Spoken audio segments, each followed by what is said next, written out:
and welcome to West Bloomfield 911. I'm Officer Rick, and on behalf of Chief Mike Patton, the men and women of the West Bloomfield Police Department, welcome to the show. We're so glad to have you with us.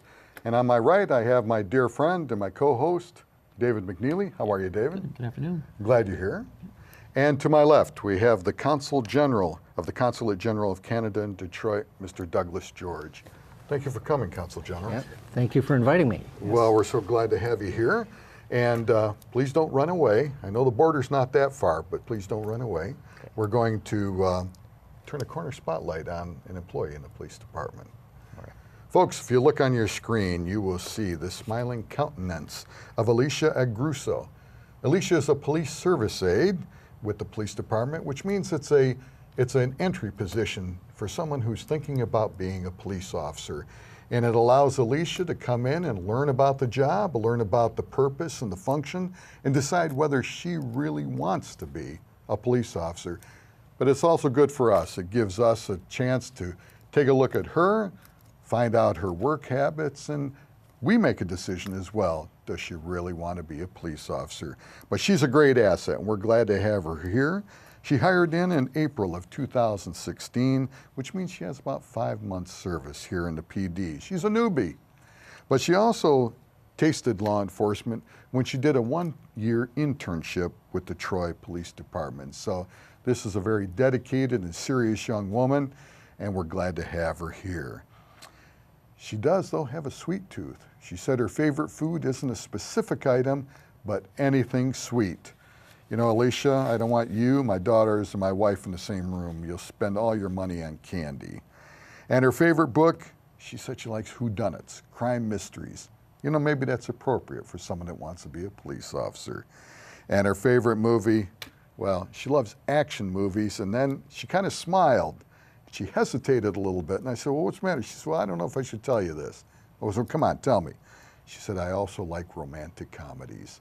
You know, and I think that's very nice. And I got to tell you, Alicia, don't tell the guys in the station, but I like some of those too, kind of like, I know they're a little older movies, but you know, the romantic comedies of Cary Grant and Doris Day and Rock Hudson and Doris Day. I used to like those as well. So we're glad that you like those shows.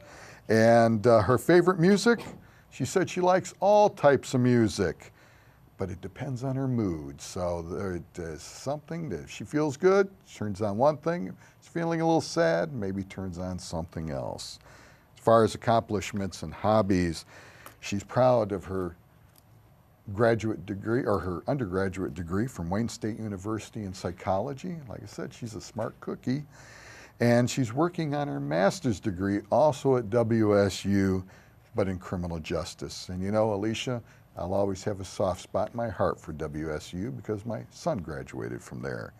She likes to stay active. She likes to go to the gym.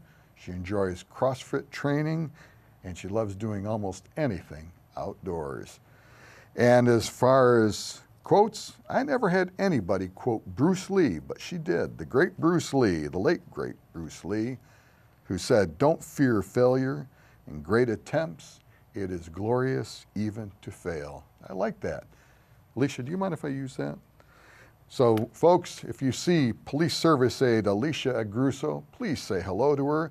She's one of the fine upcoming young people in law enforcement who's going to take care of all of us, and we appreciate her being here, and hopefully this is a start to a long and illustrious career for you, Alicia. We'll see you back at the barn. Folks, we're going to turn the corner spotlight off on Police Service Aide Alicia Agruso, and our safety tip of the day, there's a new drug that's kind of making its way around. It's called carfentanil. Now, carfentanil is extremely dangerous. It's an elephant tranquilizer. And this drug, if it gets into an area, and it is now in Michigan, can potentially cause tens to hundreds of overdoses in a certain area. It is so powerful. Please talk to your kids about this stuff. Stay away from it. It's 10,000 times more potent than morphine and 100 times more potent than fentanyl, which they're using in heroin. And look at all the overdoses we're having due to fentanyl. Now we've got this even more terrible drug to worry about. They've had overdoses in Kentucky, Indiana, Ohio, Pennsylvania, West Virginia, and now it's come here to Michigan. We're concerned about it because even if we have contact with it through the skin, it can cause problems for law enforcement. But also the problem is that the Narcan that a lot of departments, including us, the sheriff and so on, are using to help mitigate overdoses may not work, or if it does, it has to be used in extremely large quantities because of the potency of this new drug, carfentanil. So please, talk to your children about it. Those you know that may have addiction problems, please encourage them to stay away from it. We don't want to have to deal with it, and neither do they. Folks, we will be right back with our very special guest, Mr. Douglas George, Consul General for the Consulate General of Canada in Detroit, and my friend and co-host, David McNealy. Don't go away. You're watching West Bloomfield 911 on Civic Center TV, a service of the Greater West Bloomfield Cable Communications Commission. For more information or to watch episodes on demand, visit civiccentertv.com/WB911. Civic Center TV, television that's close to home. The Michigan Sheriff's Association has been on the front line of providing education, training, and programs to Michigan communities since 1877. As the only organization to officially represent the Office of Sheriff in Michigan, the MSA works toward improving professional standards to better protect the citizens. To learn more about the Michigan Sheriff's Association, call 517-485-3135 or visit mysheriff.org. Welcome back. We are with Consul General Douglas George from the Consulate General of Canada in Detroit. Thank you for coming, Consul General. Thank you again for inviting me. You know, I just want to let the folks know, we met, you honored us by coming to my church in Warren when we had a memorial mass for Father Hamel, who was the French priest who was killed by terrorists in France, and we had a memorial mass for him. And you took time out of your busy schedule to join us for that memorial, and we thank you for doing that. I was honored to be invited. Well, and that's how we met, and we spoke about you coming on this show, and we thank you for taking time out of your schedule to be here. And I've got to tell you, your assistant or administrative assistant, Sue, she's a wonderful lady, so I think she deserves a raise. I'll pass on your compliment, and we'll see if we can give her a raise at some point. All right, very good. You know, I was looking at your biography, and you have led a very fascinating life and had a very fascinating career. But I see here that your degree was in zoology from the University of Toronto. Now, going into zoology, and of course I know you have an MBA from Queen's University in Kingston, what drew you into the political life after getting a degree in zoology?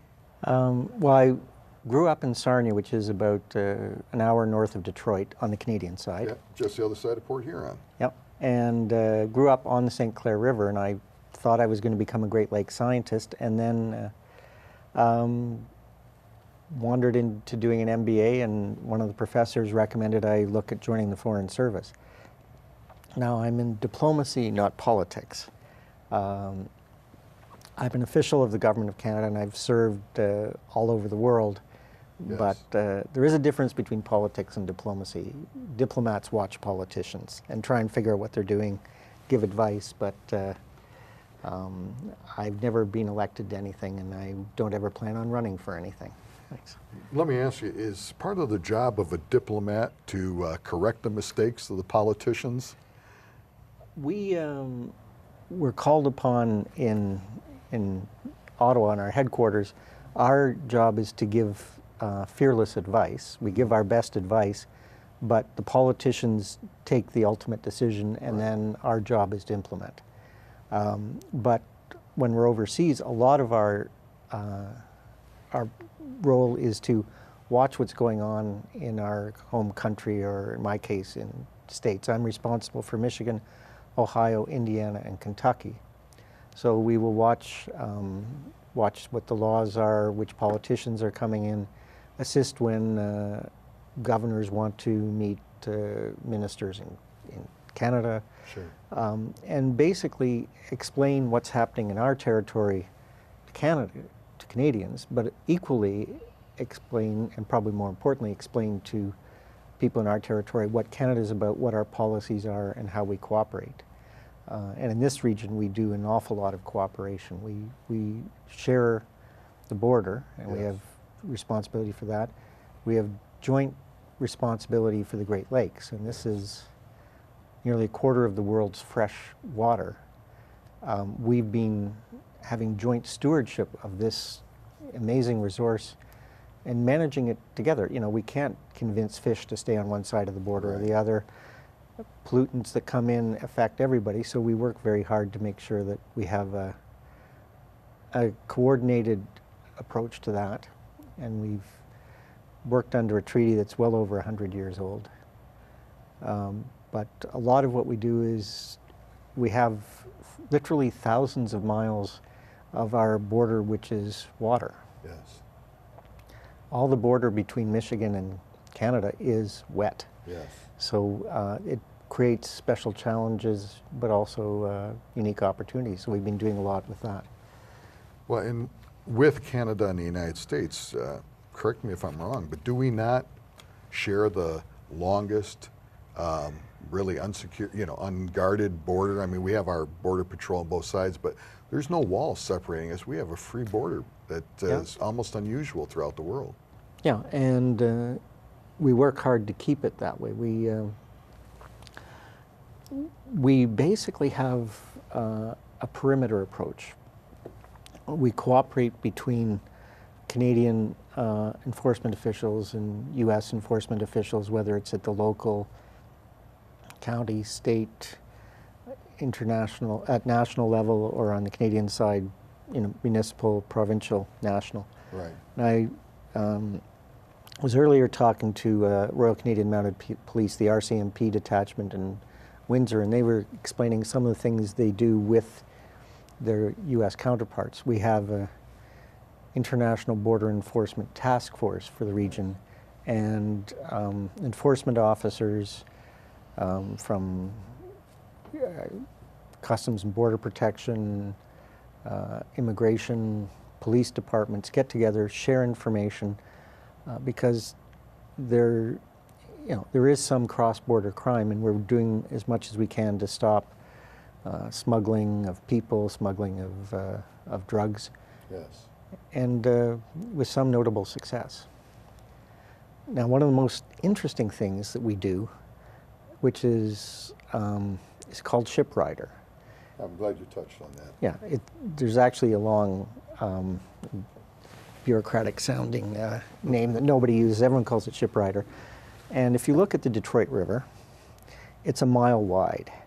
So if U.S. Coast Guard is chasing someone on the Detroit River and they can cross that imaginary line in the middle, it used to be U.S. Coast Guard would have to stop, and then they would radio Canadian enforcement officials and see if they could catch the person. Well, that's not the most efficient or effective way. So what we do now is we train officers on the U.S. side from the Coast Guard, on the Canadian side from the RCMP or other police departments, and they get trained in each other's laws.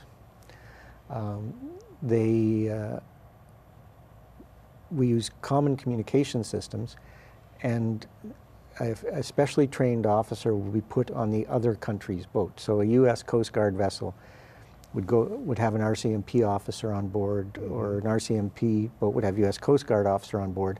That way, when they're chasing a suspect and the suspect crosses jurisdiction. No, so and if the arrest takes place in Canada, U.S. Coast Guard vessel stops the suspect in Canada. The RCMP officer conducts the arrest, and everyone else are deputized. The opposite happens in the U.S. So good old days of running for the border and getting away don't work so well. Right. And we had our Governor General in town a while ago. He's the Queen's official representative in Canada, and a very interesting man. And this was something we did with him. We took him out. He learned how they work together, how they brief each other, and then they did a simulation.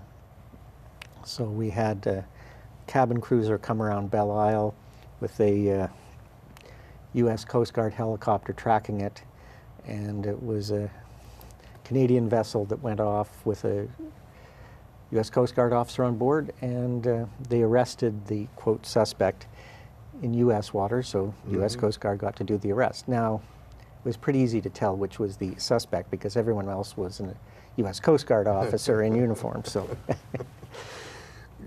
Can I touch on something that I find interesting, and hopefully the folks do as well?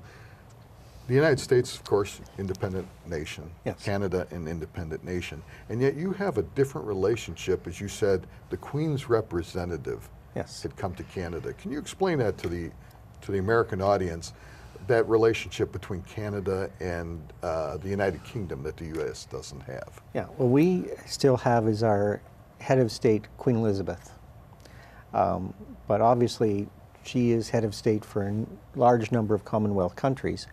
So every 5 years, we appoint a prominent Canadian to serve as the Governor General.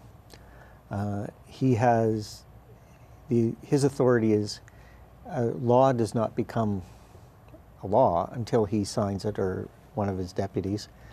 He is the Commander-in-Chief of our armed forces and fulfills a lot of the functions that the President of the United States might on the ceremonial side. Prime Minister of Canada runs the government and does basically what a lot of the administration does, he and his cabinet. So, but it's a different way of reaching the same goal. We're both strong democracies. We both go through elections. We did ours last year. I seem to hear that there's one going on now in the U.S. I've heard that. Yeah, but you know, and Canada and the U.S. work extremely well together. Yes. We have the biggest two-way trade relationship in the whole world. If you look at goods and services, last year it was $671 billion. Wow. Which works out to about $2 billion a day, or more than $1.3 million a minute. I'll speak on that. I'm a marathon runner, Yeah. and being able to, we start obviously on the U.S. side, and we go on the bridge, and we come back through the tunnel. I was able to see firsthand the cooperation between law enforcement entities, obviously because I'm a policeman, so naturally I was curious as we entered and how you have to register and things like that. And it was amazing to see how they coordinated and worked together with so many thousands of people going from the U.S. On the bridge and then coming back, you know, through the tunnel. It was pretty neat to see. Yeah, and we encourage more sharing back and forth, traveling back and forth across the border. Absolutely. But we do a number of things. Together we defend North America. The North NORAD is led by an American general, and the number 2 is Canadian. So when terrible events of 9/11 happened, it was the Canadian general who was in charge at that point. He was the one who ordered U.S. airspace closed. I was not aware of that. Grounded. You know, but then you had all these aircraft who were on their way over from Europe or turned around. They had to land somewhere, so we had airports up and down the Canadian Atlantic coast being filled with. Yes. Yeah, Gander's a good example. Town of 10,000 people had 38 wide-bodied aircraft. Oh my gosh. More than 6,000 passengers, nearly 500 crew, and they were there for a few days. So Right. people in Newfoundland are very hospitable, very friendly. They said, we can't just let them sit in the high school gym. So they put on entertainment, they took them out for dinners, they had all that's sorts of amazing. things. And in return, a group of passengers set up a scholarship for the kids of Gander, which continues to this day. Wow. That's So- amazing. So something positive out of a terrible day. Well, you know, and my father-in-law will be glad to hear that because he is of Finnish ancestry, and you're right, they are very hospitable. And of course, she's up from the Copper Country in the Upper Peninsula, where a lot of Finns migrated when they first came to this country. So that's pretty amazing. And, you know, you have been to a lot of different countries. You've worked in Jamaica, you've worked in Kuwait. How did you end up back here close to home in Michigan, of course, right on the border, with Canada. How did you end up back here? Was that by choice, or how does that work in a man in your position? Well, actually, I was ambassador to Kuwait, and I'd talked to people about a next job, and I thought, well, Detroit might be interesting. I know the area. And I got a call saying, we want you to come to Detroit. So I hadn't formally applied, but I have certain credentials. As you read, I was a Yes. Bachelor of Science in Zoology. Yes. I know Great Lakes science issues. I know Great Lakes environmental issues, so I knew about that. That's a perfect fit. I'm a trade policy expert, and so there's a lot of the largest two-way trade in the world happens between Detroit and Windsor over the Ambassador Bridge. 7 to 10,000 trucks a day. Wow. I know trade issues. I know the area. So it was a perfect fit for me. My Yes. mother is still up in the Sarnia area, and so I can go up and visit, have lunch with her, and be back in time to do dinner in Detroit. Yes, yes. And Well, let's talk a little bit about that, since you are, as you said, a trade policy expert. And I see that you were part of the Global Affairs Canada, including the Commercial Policy Division and the GATT Division. Could you explain what that is, what GATT stands for, and what that means for, as far as your position? Well, GATT and now the WTO provides worldwide rules for all the members. And one of the things it does is it sets tariff levels. People agree that for any member of GATT, they won't charge more than, say, 5% tariff on this particular good. So it means you can't play favorites. It also means that you have to be treated fairly. There's a set of rules. You're police, you're enforcing rules. Right. We don't have police, but we do have formal dispute settlement systems. So if we're disagreeing over something, we can go to an independent arbitrator and win. And I was there to help negotiate the creation of the WTO, World Trade Organization, Yes. which now has, I think, over 150 countries in it. But we also have bilateral and trilateral relationship. So we decided to eliminate almost all tariffs between Canada and the United States. Oh, boy. And under Canada-U.S. trade agreement, then we went on to do NAFTA, Yes. which included Mexico. This means that between us we have assured and preferential trade, and it's really helped create efficiencies, improve trading relationships, but mainly what it means is it brings security and certainty. If you're going to invest, you can be pretty sure this is how it's going to go. So I've had a lot of opportunity. Most of my work has been to help the prosperity of Canada, but also the prosperity of here. I'm very concerned about making sure Michigan is prosperous, because you want prosperous neighbors. We have Yes. a huge trading relationship between Michigan and Canada. In fact, of all 50 states, Michigan is our largest trading partner. And this brings jobs to Michigan. There's about That's always 259,000 good. 259,000 jobs in Michigan that rely on trade with Canada. Yes.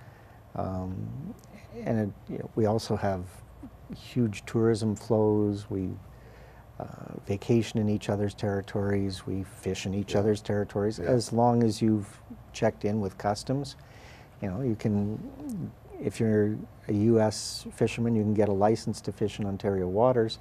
But when you go into Ontario waters, you have to call Canadian customs and say you're there. Yeah. And then when you come back to Michigan waters, you let the U.S. know. But we're not trying to constrain people. We know we want to be traveling back and forth. We just want to set rules around it. So There's some order to it. yeah, And safety. yeah, safety. A lot of what U.S. Coast Guard does is safety. Well, let me ask you, and I don't know if you can touch on this. You had told a very interesting story when you had come to my church about being in Kuwait. Yes. And there was something that the emir did with slicing a cake to settle an issue, and I thought it was a fascinating story. What happened is there are over 100 ambassadors from different countries in Kuwait, and so every week you'd have 1 or 2 national days, like U.S. Independence Day would be celebrated, Canadian July 1st would be celebrated. And the tradition was you would have the ambassador, a minister of the crown, the emir's representative, someone there, and he'd play the two national anthems, and then they would have this cake with the Kuwaiti flag and the other flag, and they'd pull out a giant sword, and the dignitaries would slice the cake, and then that would be the start of the party, really. But there was a debate going on. One member of parliament, and Kuwait has an elected parliament, and freedom. They do have an elected? Oh, yes. Okay. More than 50 years. Oh, wow. Wow. And a written constitution, and they have women cabinet ministers, women in parliament. It's a very interesting country. But one of the members of parliament said that since there were only 7 Kuwaiti citizens who were Christians, they should tear down all the Christian churches. Now, there were 700,000 Christians who came from other countries who were working in Kuwait, so that didn't make sense. But the emir wanted to send a message. So on Vatican National Day, and they had the papal nuncio, the Vatican ambassador was in Kuwait. When the cake was being cut, there was the papal nuncio, a minister, and joining them was the emir's sister. And she didn't say a word, she just helped cut the cake. And this was the emir's way of sending a message that he supported that Christian churches would remain, and that was actually almost the last thing said. That's amazing. He didn't have to make a public statement, he didn't have to enter the debate, he just had his sister go and help cut a cake. Very subtle, but very effective. Very effective, yes. Okay, Consul General, we only have 1 minute left, and I want to discuss the most important topic you will ever face, the Gordie Howe Bridge. What's going on with that? And We're, on the Canadian side, we've actually done a lot of work because the ground needed 18 months advanced preparation. So we've already put $100 million in on that side. We built a $1.4 billion highway connection. We're in the final stages on this side of the border of sorting out all the details to buy 673 parcels of land. We've got more than half. We still have some to go. And in the near future, Canada will be authorizing the Windsor-Detroit Bridge Authority to put out the request for proposals, and we'll have a public-private partnership. So there's 3 groups of companies that want to build the bridge, and this will have each of them come forward with proposals, costs, and about a year after we start this process, we'll have chosen the partner, and construction will start. That'll bring a lot of jobs too, correct? It'll bring a lot of jobs for the building of the bridge, but mainly what it's going to do is increase border efficiency. Because I said this is the most important border crossing in the biggest trade relationship of the world. We want to have it more efficient, more productive, but also more secure. yes, The size of the customs plazas at the Ambassador Bridge, 30 acres on the U.S. side, 20 on the Canadian side, are a bit cramped. The new ones will be 160 acres on the U.S. side and about 140 on the Canadian side. So this will bring efficiency, security, and predictability. very, very quickly, Consul General, is there something you'd like to tell the American public that you think it's important to get out there for them before we? Well, I just think Canada is the United States' most important partner in virtually everything. Yes. And we work hard to keep it that way. It requires both sides to work, but you know, we're your friends, we're your allies, we're your neighbors, Absolutely. and myself, the ambassador, the other consul generals, our staff work daily to try and improve this relationship, and I'm very glad to have been invited here to have a chance to talk to you and your viewers. Well, thank you, sir. We appreciate you taking time out of your schedule to be with us. And if you don't mind, we're going to honor a fallen officer before we close. Folks, if you will look up on the screen, you will see Security Supervisor Joseph Zangaro of the Berrien County Trial Court, who was killed in the line of duty on July 11, 2016. Security Supervisor Zangaro, as well as Court Officer Kinzel, were shot and killed inside the Berrien County Courthouse by an inmate who was attempting to escape. A court officer and a Berrien County Sheriff's deputy were in the process of removing the prisoner from a holding cell in a corridor behind the courtroom when the man attacked them. The prisoner was able to disarm one of the officers and opened fire, striking them both. The man escaped into a public hallway where he shot a civilian and exchanged shots with two other court officers, striking one of them before he himself was killed by return gunfire. The inmate, not one of our most upstanding citizens. He was in court for 2 counts of criminal sexual conduct, kidnapping, assault with a dangerous weapon, and domestic assault. And I'd heard that he sent a letter or a text or had called his wife or his significant other and said that he wasn't going to go back to prison. Security Supervisor Zangaro had served as the Berrien Trial Court's Director of Security for 10 years after he had retired from the Michigan State Police after 25 years of honorable service. So to this great American hero, Security Supervisor Joseph Zangaro, we say rest in peace, brother. Your memory will never be forgotten. And folks, please remember him and the other officers who work for the Berrien County Trial Court in your thoughts and your prayers as we say goodbye to this great American hero. Folks, we thank you for watching West Bloomfield 911. I'm Officer Rick, and on behalf of Chief Mike Patton and my brothers and sisters in the police department and my dear friend and co-host David McNealy, we thank you for watching. Remember, you can keep in touch with the police department by following us on Twitter, like us on Facebook, and if you really want to know what's going on, you can also sign up for Crime Mapping and Nixle to keep in touch with the police department. Again, we thank you, and we thank our very, very special guest, Consul General Douglas George from the Consulate General of Canada in Detroit. Sir, thank you very much. Thank Appreciate you. It's a great honor and I pleasure enjoyed having this. you here. Yes. Thank you, sir. Folks, thank you for watching. Remember, take care of each other, be safe, and love one another. Tomorrow is promised to no one. I'm Officer Rick. We'll see you again on West Bloomfield 911.